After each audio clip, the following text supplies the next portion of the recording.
I have Hilarie Rose with us. Hilarie, how are you doing today? I'm good. Thank you so much for having me on today. You're so happy. Most of the time. So, what were you doing today? So this morning I went to strength training. So I do all my strength training in Chelmsford at Skills Strength with Mike Perry. So I took like the first few days of the week off and then I hopped right back into strength training. So that way if I get any more fights pop up, I'm ready to go. So, what is it that you do when you take a week off after a fight?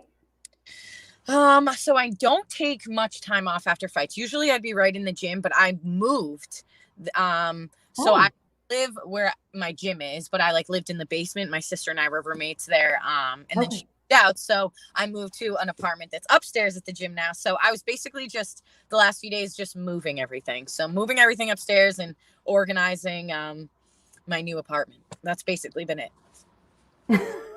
So Nothing. you're still kind of working out. Yeah, yeah. And lots of How were they different as far as dealing with the pandemic and your training and all that? A lot of my training was individual, like to start at the beginning of the pandemic. And when I was getting prepared for Contender Series, it was a lot of small groups. So I had like 5 or 6 people that I would train with just in a small group. That way, we kept the circle small. But as the pandemic has, it's been a year now, which is kind of crazy. Yeah. Um, a few more things are open, where I'm able to get some more sparring in. Did all my sparring down at Lozon MMA for this fight. So I was able to use their cage. At my gym, we don't have a cage. So I think that really helped me. So Steve Mays and Andy ALO, they really helped me for this fight. I was going there and training with them. And Andy was my sparring partner. So everything was a little more open, I guess. Not crowds, but I guess like classes were bigger and, Hmm. we were more comfortable with people. I was, because I didn't really like have a fight. So once time came, we kind of just, again, a little bit smaller groups, but it hasn't been good. I don't mind the training like this. Yeah, I wonder how just because like right now I feel you have two types of fighters Yeah. as far as one they're always fighting, they're always training, you're always doing what you need to do to be there, Yeah. but then you have those fighters that were transitioning between being an amateur and turning into pro. 100%. So now you have these fighters that now their whole like training, everything has been like stopped, Yeah. and then it comes to the point where I kind of worry for them because I don't know where their mentality is. Yeah. Is their mentality, let me just take a few more amateur fights before I go pro, because I'm not sure if it's a good idea to turn pro in the middle of a pandemic. What do you think? I think that is 100% true. I feel bad for amateurs right now because I think that there's a lot of amateurs that are working really hard and they want to get fights, but Mhm. there's none, locally around here. They have to travel to get them. But I also think that a lot of amateurs are choosing to just go pro when maybe they shouldn't because of the pandemic and because they can't get fights. So I think, some amateurs are like, well, if I just go pro, I can get paid and I can probably fight somewhere. And I think maybe some of them maybe shouldn't be going pro so quick and should, get a few more fights since it's been, a year or Mhm. plus since they've had the opportunity to get in the cage. But I mean, yeah, I think it's a mix up. I think, it's tough. I think amateurs should, unless they're really prepared and had that, works or steady work schedule Yeah. of training, then, go pro or, you know, look around and amateurs are going to have to travel at this point. It's good. Traveling is good. I traveled as an amateur, but I think a lot of people also don't want to travel because of the pandemic. Yeah. Yeah. Comparing both your fights Hmm. during this pandemic, how do you feel they were different as far as being prepared for it, or just your experience, because you were able to experience, boom, getting right in the middle of a pandemic and then fighting after, so you're able to recover. Yeah. The difference between the two is, when you're on Contender Series, there's nobody there. It's, empty. That place is an empty place. It's just, UFC and all them.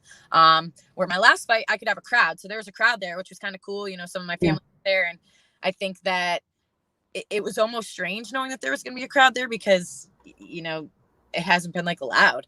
But My training has changed more where like I just built a lot of strength. I think that I know that I can, hit pads really well and I can grapple and I do those things all the time, but that I really needed to build strength. I think I really lacked that. And fighting Cheyenne, she really, exposed that to me, like where I felt I wasn't very strong and she was way stronger than me. So she kind of opened my eyes to where I needed to focus. And I think between that fight and this last fight, I obviously had way more experience than the girl that I fought. It was a last minute change. I'm grateful for that girl taking the fight. It's intimidating to, fight someone who has 6 pro fights for your debut. But I was just strong. I felt strong. And that was the biggest thing is I felt like I could slow down time and then I felt strong the entire time. So I think that's where I lacked. And that's where I felt the difference between the two. And how were you mentally prepared for it? What's so funny is I felt really good. I had a really, really good camp. And then as soon as I found out I had an opponent change, I was like super negative about the fight. I was like, you know, people are going to think that I'm just trying to get an easy fight because I'm fighting a debuter or, then if I lose to a debuter, it looks really good for her. It doesn't look good for me. So like I had a lot of anxiety. I care way too much about what people think. And like, I know I shouldn't, and I know it's my career, but like, I can't help it. Like I care way too much about what people think. And I think that like almost made me sick that I was like, I'm supposed to win this fight. Like, obviously I have more experience. I should win. It should be easy for me. But what if I don't win? So I think I was just festering in my brain the last like 2 weeks. But like all before that, I had a really fantastic camp, probably one of the best camps I ever had. And I know that's cliche to say because everybody says that, but I don't know, when I was 2 weeks and the opponent changed, I was like, I was really festering in my brain. I was probably the most in my head I've ever been for a fight. It was really weird. I feel that even though you're questioning yourself about being inside your head and stuff, I think that's actually, it's going to sound weird, a good thing. Yeah. Because, yeah, some people don't really think. And I guess they're too busy wanting a fight that they're not really thinking through the whole, like, just the whole picture. It's about, I want to be in the ring or I want to be in the cage and that's it. I don't care what happens. And it's like, but there's more to it. 100%. So by you being in your head, you're playing every single aspect of what could possibly happen, what could not happen. And that's good because you want to be aware of it. Yep. Whereas other people, there are other fighters that I don't care. I want to take a fight and that's it. Right. And then it's just like, oh, okay. But you're thinking, they're making an emotional decision. And you see it all the time. Yeah. And I felt like I was making an emotional decision where, you know what I mean? When it came to, do I still want to fight? Do I want to take this fight? Is it an easy fight? Should I look for somebody else? So yeah, it became a mental like mess for me. And usually, I'm a mental mess every time I fight. You ask my coaches, and I'm like, you think I'm going to win? But that's just because I care. Like, I don't want to lose. I don't want to disappoint my coaches or myself. So yeah. How was your corner? Actually, both times. Comparing, were you able to get more people for your corner versus the first fight? I don't know if that changes. Nope, there's 2. You could have 2 corners for both. I think they're still keeping it at 2. Okay. But this time, so the contender series, only one person could go in the cage, and they were like 10 feet apart from each other. So even if my coach Matt wanted to talk to my coach Tom at the contender series, they were so far away they couldn't even talk. So they're both yelling things out, and which was fine. I could hear them. You can hear everything when you're in there. Yeah. It's really cool. But then this last one, both of them could go in the cage. They both talked and did their thing. I think it was again, one of the most comfortable times I've ever been, like in the cage, whether it was the corner, everything. I wasn't tired. And even, because there was fans, it's still loud, but I could hear even like Joe Lozon and Steve Mays, like they're yelling things to me and it's like clear as day. So it was strange. I was super hyper aware. So the corner was great. Was there somebody there that normally, or did you get a new corner or did you keep the same? Always the same. It's always Tom Hafers and Matt Martin. They're always they've always been in my corner. And then I usually have I have a teammate Nick, but you can only have 2, so I don't need. Okay, that's good. Now, what would you say was one of the most difficult things, I guess, that you had to deal with during this particular fight, other than your the last minute change? Yeah. I would say I knew she was a really good grappler, and I knew I had to be careful because she probably wanted to take me down. Uh, she's a brown belt in jiu-jitsu. She competes like every weekend. I'm also a brown belt in jiu-jitsu. I think I'm a great grappler. But I think that I'm a better teacher when it comes to grappling. I know that sounds ridiculous, and I'm sure my coaches would say that's a stupid thing to say, but I knew that she'd probably want to get it to the ground, and that's fine. Like, I'm totally comfortable grappling, but I knew that if I was able to keep it on the feet, that I would be able to control the pace there. And that's, exactly what I did. I knew she'd probably try to hold me on the cage and then get me down to the ground because, I feel like in my fights, that's where I've lacked, and where like if she's watched my fights, that's like Cheyenne kept me there. She kept me on the cage. So I think I knew she'd be strong and she'd be dangerous, and she would come forward and wouldn't be afraid to get hit to grab me. So again, like at the beginning of the fight, that's exactly what happened. But I knew she wouldn't be able to take me down. And once I knew that she wouldn't be able to get me down, I was pretty confident that it wouldn't end up on the ground.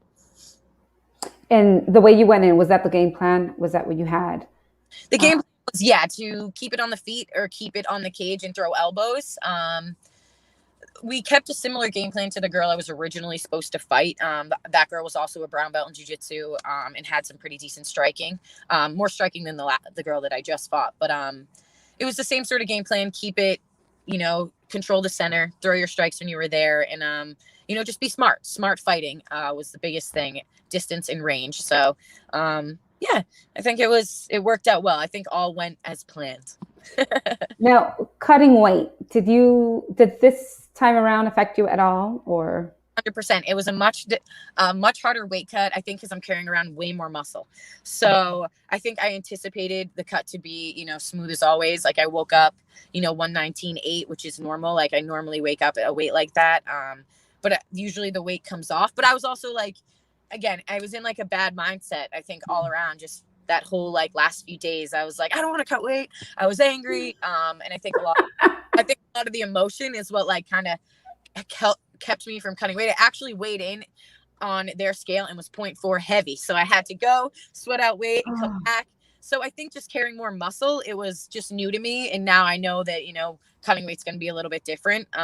There was my strength coach posted a picture of me at Contender Series losing and then me at weigh-ins. And like, it's drastically different. The muscle that I have on now, even 6 pound difference. So it was definitely a little bit tougher, but I think I know better for next time.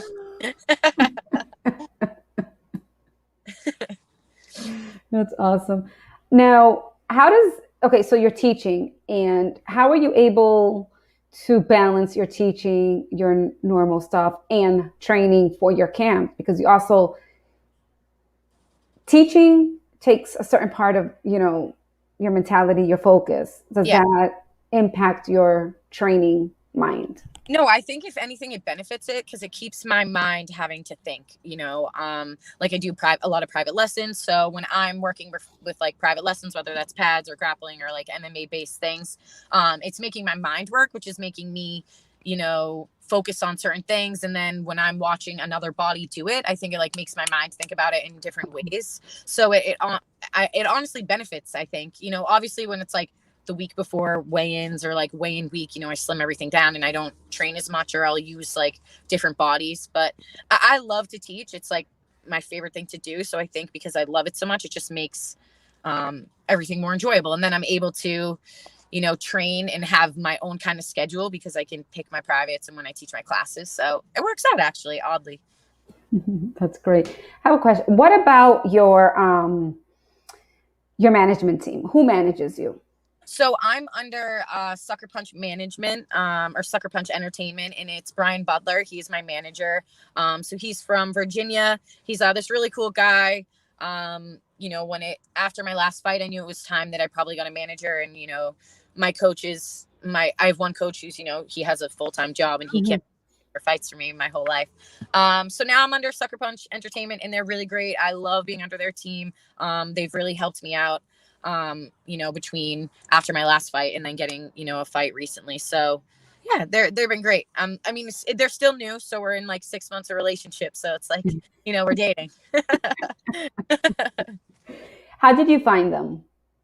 They actually reached out to me. I had a few different management people reach out to me, and it was more just finding the right one that fit me, and building a relationship with somebody. There was other ones that I maybe didn't feel like I could build as much of a relationship with, or another one where they never kind of really reached out to me. They were always reaching out to my coaches, so there was no relationship being built, where like if they maybe came to me instead of my coaches, it would have been different. But yeah, I thought Brian was really great. We had FaceTimed and talked to each other a bunch of times, and he's a very trustworthy guy, and he manages a bunch of really great fighters. So I think he'll really help me out in my career.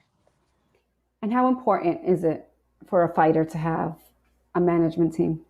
I think when you get to a certain point in your career, and I mean, I don't think you need a manager. Like I do need a manager, but I also know that I could probably talk to the right people and get involved in the right people, and I could find fights. But I think it kind of takes that stress away from my coaches having to always be looking for a fight for me, when we could be focusing on other things and breaking down footage and doing pad work. So same with me, like stressing over, hey, me texting my coach every day, hey, do we have a fight? Hey, do we have a fight? When are we going to fight? Since you disappeared on me, I was just telling them that I think it's a it's a good idea for fighters to get managers and right coaches, because Yeah, for I sure. feel that it's an important balance, because you need to trust the people that you're working with as far as coaches and management. You want to make sure that they have your best interest, 100%. because I mean, it's easy for anybody. Like, I can become a manager tomorrow and be like, yep, you got this fight, you got this fight, you got this fight. But Right. really, am I looking for your best interest, or am I looking for myself to Yeah. get paid, or just to be on, just to say that I signed this person up? I think there's Right. way more to it. And I think it's important that the fighters understand that. Yeah. Just like you said, it's a relationship. So right now you're in the honeymoon phase. Let's see. Yeah, that's Hopefully right. everything goes great, Yeah. And the thing is, it was really important to me that my coaches also liked the management. So like, Yes.